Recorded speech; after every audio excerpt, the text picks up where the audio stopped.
Good evening and thanks for joining us. I'm Paula Akana. Laura Yamada has the night off.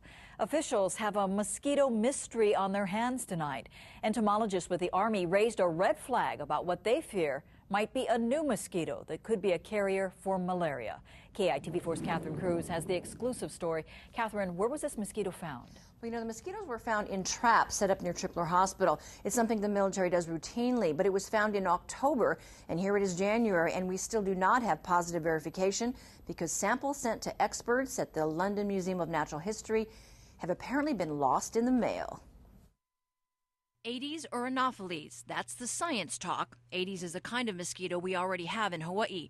Anopheles is the kind we don't want. We have to be very careful that the identification that's made is a very accurate one. Neil Evenhuse is the head of Bishop Museum's entomology department, which houses the most extensive collection in the Pacific. Scientists there took these pictures of the specimens they were allowed to look at but not keep. Based on what they saw, they don't believe what we have are the dreaded Anopheles. State health officials were told the specimens that were found in land above Tripler Hospital were going to be sent to various places for identification. The Center for Disease Control in Atlanta, as well as the University of Hawaii and the Bishop Museum.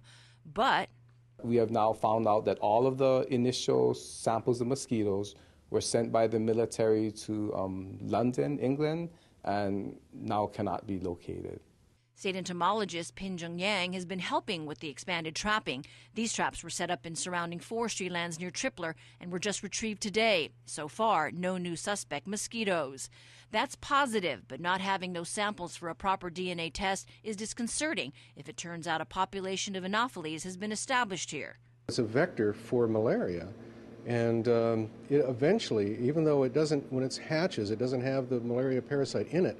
There are a number of people living in Hawaii that have had malaria, and they have the parasite in them. And so if the mosquito ends up biting them, it could transmit it eventually. Scientists say back in 2003, a single Anopheles mosquito was found at Kehi. Fortunately, a colony was never established. It's a smoking gun kind of thing. You think you have it, but you really need to make sure.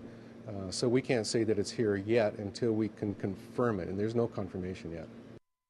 So we can't tell yet if this was a case of mistaken identity. It is one of some medical concern, and some are wondering if there is a rapid response protocol that should be followed. Our calls to Tripler today to try and find out more were referred to the state. We hope to talk to a malaria expert tomorrow as this mosquito mystery deepens. Paula? All right, Catherine. Interesting. Where did those samples disappear to?